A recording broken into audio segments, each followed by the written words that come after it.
Buongiorno da Telecolor, nuova edizione di Sicilia 24, questi i titoli del giornale. Oggi in municipio a Catania il giuramento degli assessori designati dal sindaco Trantino e ai partiti della coalizione, 2 assessori ciascuno, uno alla DC, il vice è Paolo La Greca. Scontro tra Catena De Luca e la Regione sugli spettacoli a Taormina, il sindaco vieterà dal 1 luglio l'utilizzo del suolo pubblico per accedere al teatro antico. Non solo il calcio, nei progetti di Ross Pelligre, il presidente del Catania è interessato a investire sulla Perla Ionica e sulla ex Blue Tech di Termini Imerese. Non subirà la sospensione dalla carica il neosindaco di Esciriale Roberto Barbagallo per l'Avvocatura dello Stato, la legge Severino è inapplicabile al suo caso. Calcio, Luca Tapiani è il nuovo allenatore del Catania, ufficializzato l'accordo con l'ex tecnico del Fiorenzuola, contratto biennale.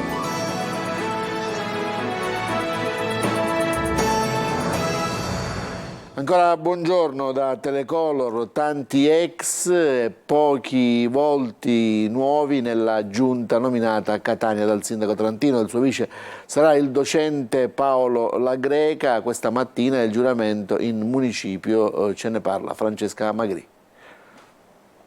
Il rebus si è sciolto, Catania alla sua giunta. A 18 giorni dalla sua elezione il sindaco Enrico Trantino è finalmente riuscito a far quadrare i conti politici e ha nominato i 10 assessori che comporranno la sua squadra. In un complicato esercizio di equilibrismo tattico all'interno dei singoli partiti di centrodestra che sostengono il nuovo primo cittadino, si è dunque trovata la sintesi. In campo tanti ex, volti già noti a Palazzo degli Elefanti, poche le novità.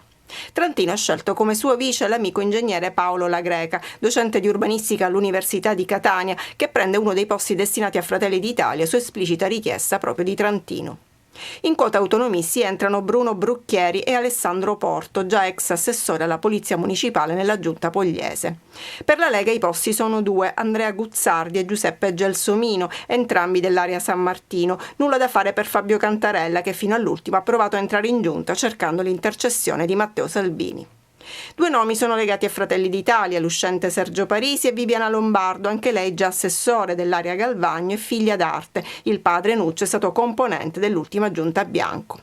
In campo per Forza Italia Giovanni Petralia, rieletto al Consiglio Comunale, appartenente al gruppo politico dell'assessore regionale Marco Falcone, e Salvatore Tomarchio, primo dei non eletti all'Ars con i forzisti, nome indicato dal governatore Schifani e uomo vicino al deputato regionale Nicola D'Agostino.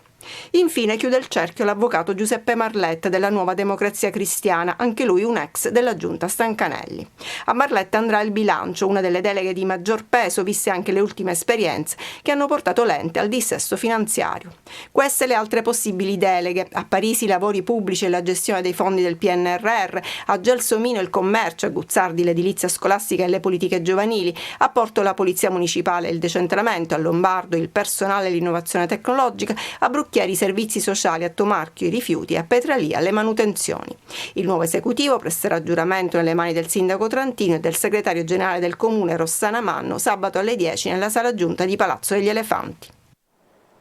Fondazione Taormina Arte, palacongressi e grandi eventi. Sono diversi i fronti di scontro tra Catena De Luca, sindaco di Taormina, e la regione. L'ultimo è quello degli eventi al Teatro Antico.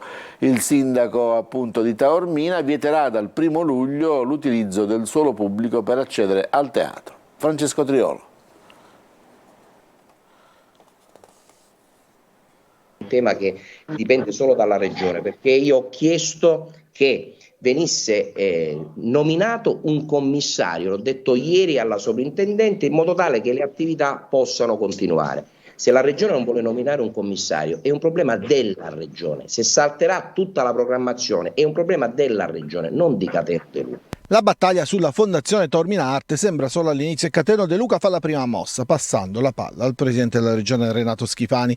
Ieri, dopo la mancata modifica dello statuto, come richiesto da De Luca, l'annuncio che il comune di Taormina uscirà dalla fondazione. Oggi pomeriggio la minaccia. Dal 1 luglio niente grandi eventi al Teatro Antico di Taormina, come con una ordinanza che vieta l'attraversamento del suolo pubblico per raggiungere il teatro. Suolo pubblico, dice De Luca, che è del comune di Taormina. Dal neosindaco della Perla, quindi l'attacco attacco al presidente Schifani, che per De Luca sta continuando a proteggere la gestione politico-affaristica di tutti i siti archeologici siciliani nelle mani di alcune società private e di alcuni impresari degli spettacoli che fanno affari pretendendo che i comuni debbano subire i costi per garantire l'ordine pubblico, il decoro urbano e lo smaltimento dei rifiuti.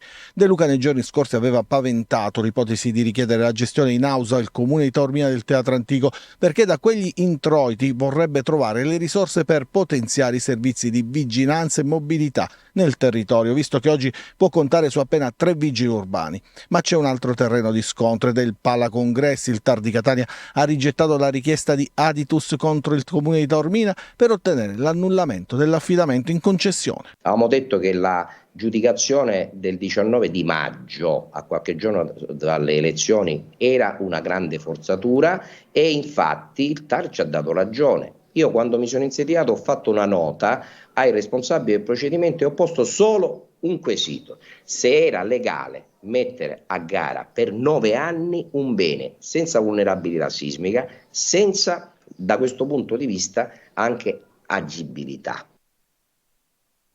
Nel corso dell'incontro sul futuro di Catania, protagonista assoluto è stato il presidente del Catania Calcio, Ross Pelligra. Ha ufficializzato il suo ingresso in Confindustria. Si è parlato anche degli interessamenti concreti per la Perla Ionica e l'ex Bluetech di Termini Imerese. Marco Carli. Pelligra non solo calcio, con l'ingresso dell'imprenditore italo-australiano in Confindustria Catania si delinea anche il progetto che va al di là della squadra rossa-azzurra, che coinvolge il territorio a partire dalla Perla Ionica. We're very close. Ci sono ancora 2 mesi che dobbiamo superare, ma siamo già alle fasi finali. Il quadro è quello di una trattativa allineata. Pelligra, che lascerà Catania domenica, parlerà anche con i soci del gruppo in Australia. Si stima un investimento di 80-100 milioni. E poi c'è l'ex Bluetech. Qui si parte da un bando e da una capacità che Pelligra ha nel suo gruppo e che ha già fatto molte volte in Australia. Costruzione ma anche riqualificazione dei capannoni industriali. L'obiettivo è anche aiutare le piccole imprese. Sono ottime opportunità di investimento qui, siamo molto emozionati e anche incuriositi dall'investire qui. Se poi la holding non riuscisse a vincere il bando per l'area di Termini Imerese, guarderebbe ad altri investimenti. Temi del meeting sulla Catania del futuro, anche il centro sportivo. Sì, abbiamo individuato, siamo alle fasi finali di scelta, ci sono appunto dei luoghi che abbiamo già evidenziato e per noi è molto importante appunto decidere, fare la scelta giusta e stiamo proprio nelle ultime fasi. Fra le aree preselezionate ci sarebbero anche dei terreni vicino all'aeroporto. La zona piace alla dirigenza per la possibilità di essere raggiunta dalle famiglie e sarebbe anche un bel colpo d'occhio per chi arriva via aereo a Catania. La Rete Ferroviaria Italiana ha aggiudicato la gara per la progettazione esecutiva e la realizzazione dei lavori per l'interramento della linea tra Catania Acquicella e Bicocca nel nodo di Catania. Il raggruppamento di imprese composto da Eteria, Consorzio Stabile Scarl, capogruppo ed Euroferroviaria e Salcef. L'appalto ha un valore di oltre 370 milioni di euro ed è parte integrante del nuovo collegamento ferroviario Palermo-Catania-Messina. L'intervento consiste nell'interramento del tratto interferente con il prolungamento della pista aeroportuale di Catania-Fontanarossa e con la realizzazione di una galleria artificiale e trincee per circa 3 chilometri. Adesso ci spostiamo ad Acireale. Il sindaco, infatti, Roberto Barbagallo, non sarà sospeso. Il prefetto Maria Carmela Librizzi, il prefetto di Catania, dopo aver sentito il parere dell'Avvocatura dello Stato, si è pronunciato su uno dei candidati più discussi delle ultime amministrative. Fu arrestato infatti nel 2018 e condannato in primo grado. Per la prefettura la legge Severino non si applica ai reati tentati e non consumati. Emanuela Corsi. Il primo cittadino di Acireale non sarà sospeso. Il parere della prefettura di Catania sul neoeletto sindaco Roberto Barbagallo arriva nel giorno della sua proclamazione. Come spiegato alla stampa dal prefetto Librizzi, Barbagallo non rischia la sospensione perché la legge Severino non si applica ai reati tentati e non consumati. La vicenda trae origine dal 2018, durante il primo mandato di Barbagallo, quando fu arrestato e poi condannato in primo grado per richieste illecite a un vigile urbano e indagato per false rivelazioni violazione di segreto d'ufficio. La prefettura, che aveva congelato la sospensione dopo aver acquisito il parere dell'Avvocatura di Stato, si è pronunciata dichiarando che non ci sono i presupposti normativi per la sospensione o lo scioglimento. Un esito atteso con fiducia da Barbagallo su una vicenda che lo ha accompagnato durante tutta la campagna elettorale. Noi eravamo convinti di tutto questo. La cosa che ci dispiace è che in campagna elettorale il tema della Severino è stato utilizzato per abbattere il nostro progetto politico. Questo ci dispiace molto perché ritengo che molti consensi li abbiamo persi per questo grado di incertezza che c'era in città. Siamo riusciti comunque a raggiungere l'obiettivo. Siamo al lavoro, stiamo facendo il possibile per la città di Acireale, abbiamo nominato già ieri la giunta, ognuno ai propri posti, sta svolgendo la propria attività, stiamo facendo una ricognizione del bilancio di tutte le attività che la vecchia amministrazione ha lasciato e andiamo avanti con il coraggio di sempre. Barbagallo non nasconde una punta di amarezza per il clima avvelenato durante l'ultima campagna elettorale e un passato doloroso. Può succedere a chi gira di trovarsi in un chiosco piuttosto che in un bar a prendere un caffè e salutare magari una persona di cui non si conosce insomma il suo essere o anche se lo si conosce comunque il saluto si lascia, si dà. E poi ribadisce: sono distante da certe cose che hanno fatto male a me, alla famiglia, a tutti i cittadini e alla città di Acireale, perché Acireale non è come è stata dipinta e descritta da qualcuno che arriva da fuori e non la conosce. Cronaca: per sfuggire all'arresto ha cambiato casa, ha interrotto i rapporti con i familiari, si è fatto crescere la barba e i capelli e ha usato una carta d'identità falsa. Dopo 5 mesi i carabinieri della compagnia di Monreale, coordinate dalla procura di Termini Imerese, hanno catturato lo stesso Giovanni Priolo di 43 anni, palermitano, latitante dal 3 gennaio scorso, è finito in carcere. L'uomo era ricercato a seguito di una condanna a 6 anni per rapina, resistenza pubblico ufficiale e ingresso arbitrario in luoghi dove l'accesso è vietato nell'interesse militare dello Stato. Ci fermiamo, c'è la pubblicità, torniamo subito dopo.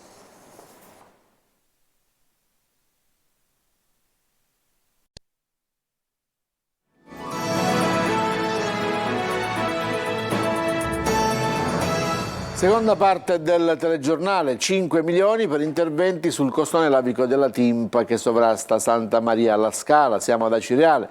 L'intervento mira ad arginare il rischio frane nella frazione marinara di Acese. Ce ne parla Emanuela Corsi.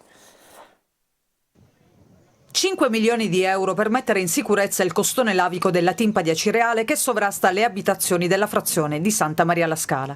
Il finanziamento è stato stanziato dal commissario di governo per il dissesto idrogeologico della regione siciliana, che ha riconosciuto l'importanza di un intervento tanto atteso dalla popolazione locale. Qui non occorrevano poche somme per tappare un buco, qui serviva a risolvere il problema in maniera strutturale. 5 milioni penso che sia la cifra giusta. Saranno lavori di messa in sicurezza del costone e proteggeranno il borgo di Santa Maria la Scala. In passato si sono verificati diversi episodi di crollo di massi e pietre dal costone. Alcuni sono finiti sulle abitazioni, fortunatamente senza causare danni ingenti o feriti. La fragilità dell'area imponeva da tempo una risposta da parte della Regione per la sicurezza dei cittadini. Alcune frane recenti, 2016-2019, hanno colpito anche alcune abitazioni. Il rischio che qualcuno possa farsi veramente male o qualche abitazione possa essere distrutta è seria. La messa in sicurezza della Timpa, sovrastante Santa Maria la Scala, è stata sollecitata da più parti, dai cittadini, dal parroco e anche dal comitato spontaneo nato per risolvere la problematica. Pioggia e umidità compromettono il raccolto delle ciliegie. Alle falde dell'Etna alberi carichi di frutta in gran parte destinati al macero per le spaccature causate dal maltempo. Macchinari fermi nelle fabbriche a Sant'Alfio, posticipata la tradizionale sagra. De Mana. Macchinari fermi ed alberi carichi di ciliegie che però sono già spaccate e quindi destinate ad andare al macero.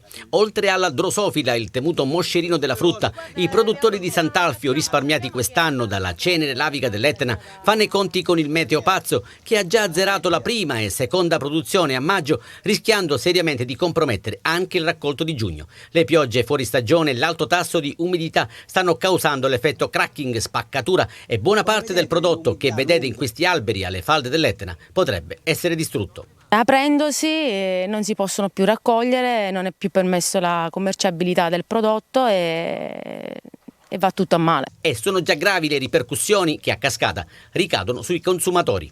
Un anno orribile per le ciliegie, con una produzione molto limitata, per una legge di mercato automaticamente il prezzo è lievitato tantissimo, siamo intorno agli 8 e 10 euro al chilo. L'aumento delle temperature, ovviamente senza i temuti picchi di calore, potrebbe ancora salvare una parte della produzione ed è questo l'auspicio degli addetti ai lavori, mentre a Sant'Alfio gli organizzatori della Sagra della Ciliegia, in calendario sempre a giugno, sono stati costretti a posticiparla all'8 ed il 9 luglio.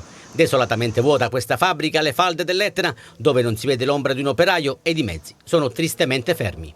Quest'anno, ripeto, purtroppo siamo fermi a causa delle avversità del maltempo, ma l'anno scorso eravamo più di 7 operai qui che lavoravano come nostri dipendenti nell'azienda. Adesso è tristemente fermo, si spera di poterlo avviare quanto prima.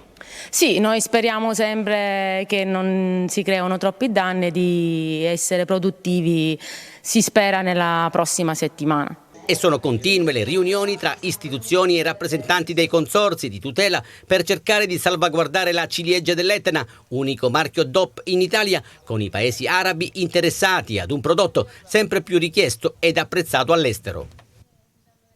Il Corpo Forestale della Regione ha sequestrato a Caltanissetta 2 tonnellate di prodotti ortofrutticoli dalla tracciabilità irregolare. I militari hanno intercettato e verificato un consistente carico di frutta proveniente dalla Puglia per verificarne l'origine italiana o extranazionale. Da questo controllo di routine sono state riscontrate ancora una volta irregolarità della normativa europea sulla tracciabilità del prodotto. Si è provveduto quindi a circoscrivere la zona, a sequestrare la merce, fra cui un grande quantitativo di ciliegie. I prodotti in buono stato di conservazione sono stati destinati alla parrocchia Santa Croce di Caltanissetta per la mensa dei poveri, mentre quelli andati a male e non più commestibili sono stati invece distrutti. Ancora uno stacco per la pubblicità, torniamo con il calcio.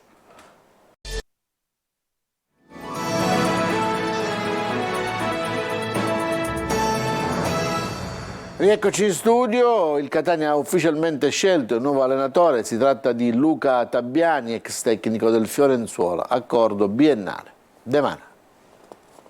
Ieri la risoluzione contrattuale con il Fiorenzuola, oggi l'annuncio. Luca Tabbiani, nato a Genova, 44 anni, è il nuovo allenatore del Catania. Per lui un contratto biennale con la società rosso-azzurra che punta forte sul tecnico ligure che ha vinto la concorrenza di Javorčić. Esperienza da vendere in Serie C, Tabbiani predilige un 4-3-3 parecchio offensivo con gli esterni abili ad inserirsi nella manovra, affidandosi spesso alla difesa alta con centrocampisti velocisti ed esterni d'attacco mobili in grado di saltare l'uomo. L'ormai ex tecnico del Fiorenzuola porterà con sé il vice Coppola, ma potrebbe trovare alcuni elementi dello staff di Ferraro, quest'ultimo sarebbe molto vicino alla Cavese.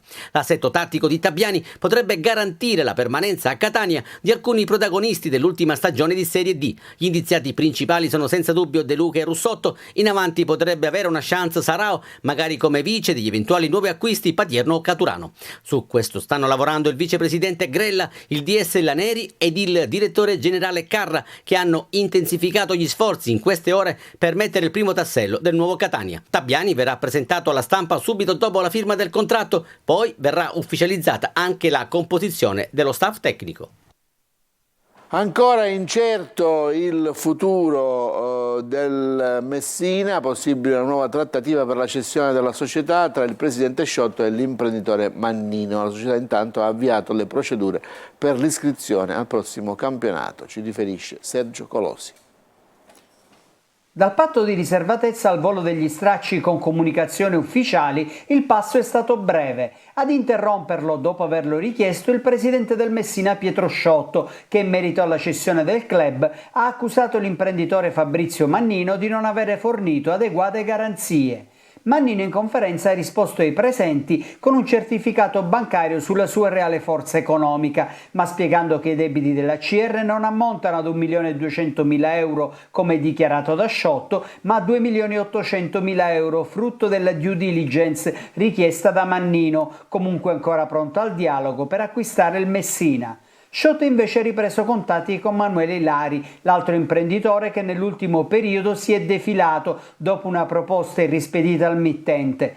Il futuro del Messina rimane appeso ad un filo, come l'iscrizione al prossimo campionato di Serie C, che Sciotto ha escluso ma alla fine potrebbe portare a termine entro la scadenza. Difficilmente però passerebbe per il salvatore della patria. I tifosi non lo vogliono più e ieri lo hanno confermato anche a Mannino. A questo punto l'unica strada percorribile è la ripresa di una nuova trattativa tra lo stesso Sciotto e Mannino, con esiti quanto mai incerti, anche se l'imprenditore torinese di origini palermitane ha dato la propria disponibilità rimanendo in città e con un'offerta maggiore, senza però svenarsi, pur di salvare il calcio a Messina. Del resto un club di Serie C, debiti e buonuscita compresa, non può valere 4 milioni di euro. Si è anche parlato della possibile ripartenza dai dilettanti, ma a questa soluzione nessuno vuole pensarci, Mannino e i tifosi in testa. Il giornale è finito, grazie per l'attenzione, a tutti un buon proseguo di mattinata.